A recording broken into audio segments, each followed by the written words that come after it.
thank you. And thank you for allowing me to introduce Diane. She's a very special Rotarian. So she is the past district governor of District 5010 in 2018 and 19, which was my district when I was with Anchorage International Rotary. Diane is a 42-year resident of Alaska. She retired in 2011 as a tax partner with KMPG, which is an accounting firm, after a 33-year career as a CPA, which means she has all the time in the world for Rotary. Diane and her husband, Bob, live in Anchorage, where they raise their two daughters, Anna and Erin. Her husband, Bob, is a lifetime Alaskan whose family homesteaded in the south part of Anchorage.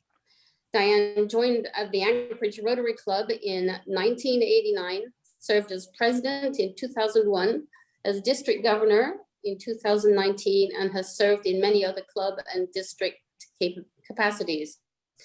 She currently is a District 5010 Foundation Chair and also Chair of the Finance Committee. She's a wonderful person. I really like her, and I think you'll really enjoy her presentation. Thank you. Diane? Thank you. Well, Tony, thank you very much for introducing me and for this opportunity. It is such great fun to meet people across the world, and we, unfortunately for this year, we've been able to do that and we've done it well. So I will try and share my screen here and hope that works.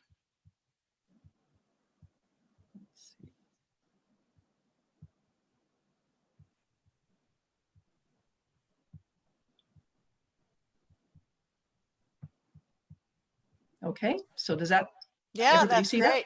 That? Okay, great. Okay, good. All right, whoops. So, as you know, I am the district foundation chair, as Tony just said, and this is what our exchange students get to look at when they come up here and visit. So this is 3 of the exchange students and their hosts that were in down southeast when I was touring. So I just wanted to give you a little bit of a hello from Alaska this year today. As you know, what I'm going to talk about, and I guess what you're interested in, is more grants. So I have about 10 slides that are very general, and I emphasize that they're very general because I want to leave a lot of time for questions, specifically if you have questions. So we all know the mission of the Rotary Foundation. It's to do good in the world. And as the time has gone over the last, probably 10 years or so, lots of money has gone into the foundation and out of the foundation, but they decided to do it more targeted. So we have a lot of, some people would say more rules, but it also does make more sense, because if we really want to do something that's lasting in the world, that we need to have a few things to follow. So in general, where does the money go? It goes into the Polio Plus Fund, which is right now our main focus. It goes into the annual fund, and that's what I'm going to be talking more about today and answering questions. And then they also set up an endowment fund a few years ago, because over time, if we're really trying to do something for an expanded period of time, as people have the ability to give more and want to set up a permanent fund, that's what the endowment has done. So the annual fund is what we typically go to when we donate money. So that's the primary funding source for whatever comes back into your district. And it's called the share system because it shares between both local and international grants. And we'll talk a little bit more about that too. And just remember that any money that you give to the foundation goes into your Paul Harris. It goes toward your club's annual fund goal, because as president, and Miriam, we'll find this out if you haven't already, coming into the district, usually the district governor asks that each club give some kind of a goal for raising money that year. And then it also goes toward your donors club, and the club gets points as well as the individual giving points. So I've got a couple of different slides that basically say the same thing, but I'm trying to reach everybody, because some people are just visual learners and like pictures. Some people like me deal more in numbers. And so I've got another slide that will say this basically same thing. But again, when you give money, any money from the left side, you can see that any money going into the foundation is basically the same. You can get money from your individual Rotarians.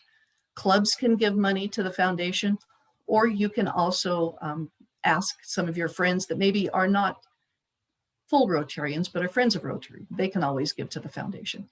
And any money that goes into the polio fund goes directly to polio. Any money that goes into the peace centers will go directly to peace centers. And the endowment fund, as we talked about. Again, the annual fund is what we're going to talk about. So when you give money to the annual fund, then half of that is kept in the World Fund, and half of it eventually comes back to each district. And that's split 50-50. And it's after, they say 3 years, but it's really 2 years after the year you give it. So it's invested for the rest of the year that you give it and for 2 more years. And then it comes back into your district. And the district normally then makes it available to individual clubs for grants. Let me explain it a little bit more. So this is just an example. So you can see that 2.5 years ago, 3 years ago, in 17-18, 38 clubs donated $320,000 to the annual fund.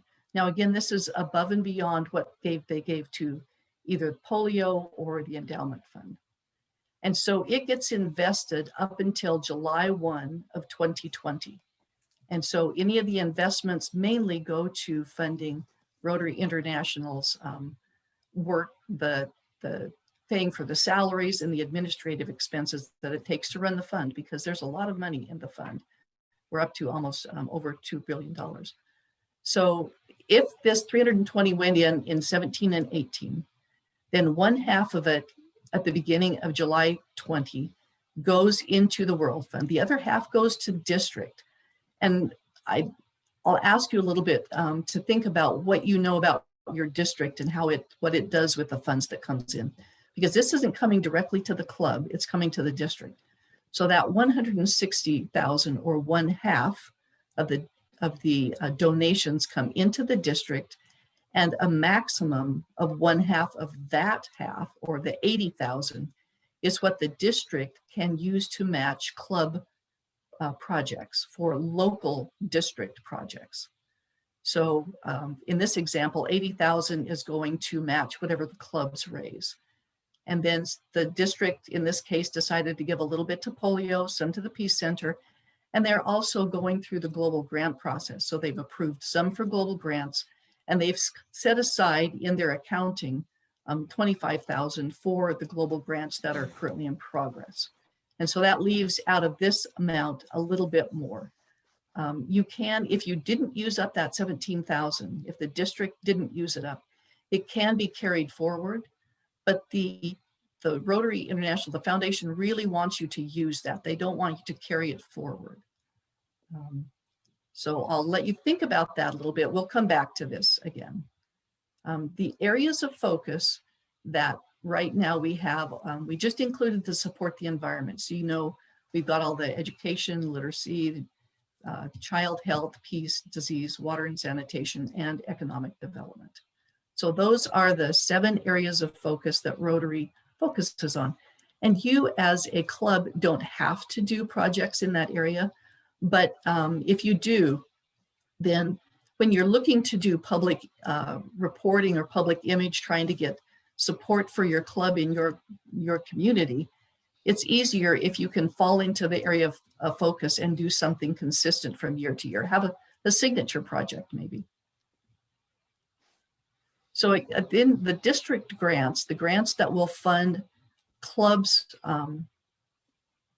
projects or the district projects, if they have one, are typically used to be short-term, a year at the most, or 2 years if they really need to be expanded. Up here in Alaska, we have many clubs that really can't start doing outside work until in maybe May, July, maybe in the summer sometime. And so if you can't do it, sometimes those projects need to go over a 2-year period. So we do allow a 2-year period, but in general, they're just 1 or 2 years at the most.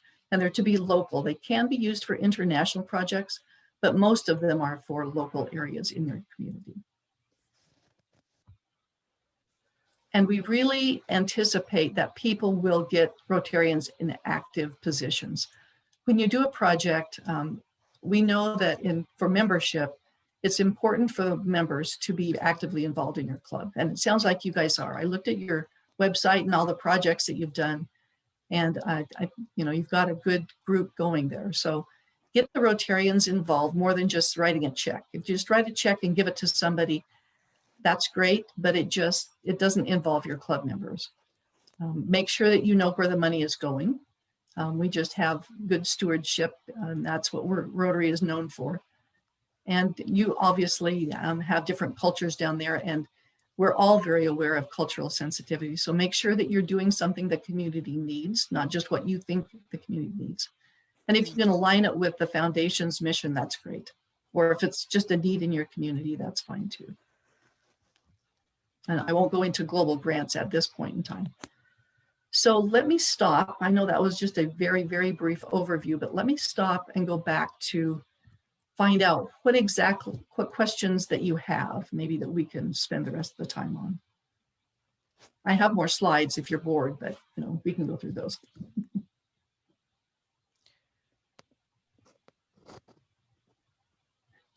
Let me start with, do you know how your district deals with your district designated funds? I would say no. This is Mike Reed. I'm the club treasurer, by the way. Okay.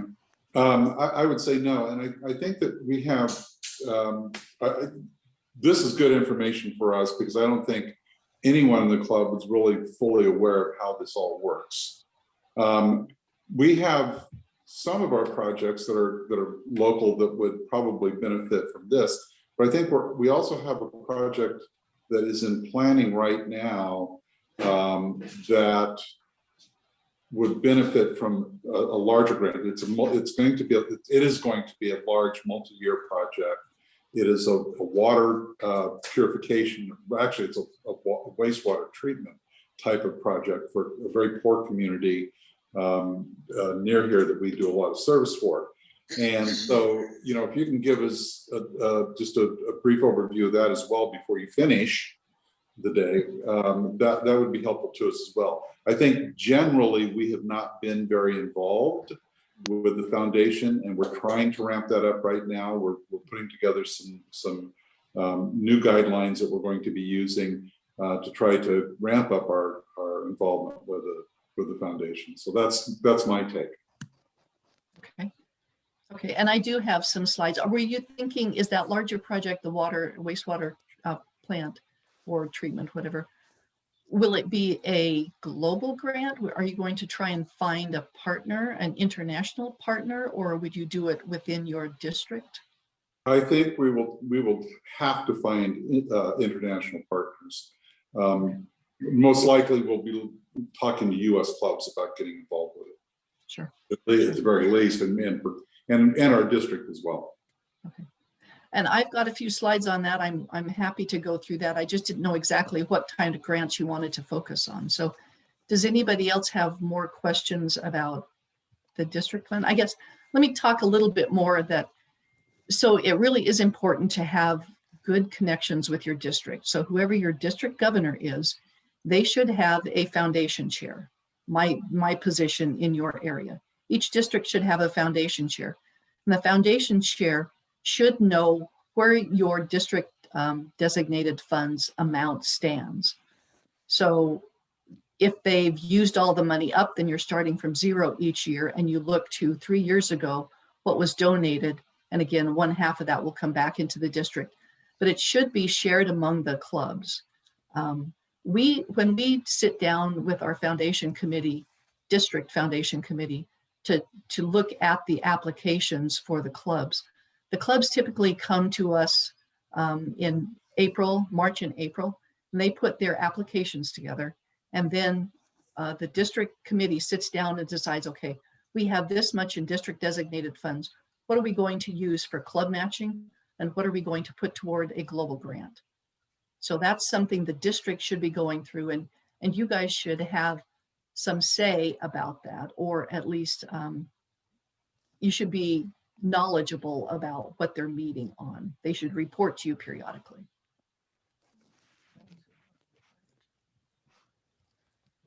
Any questions?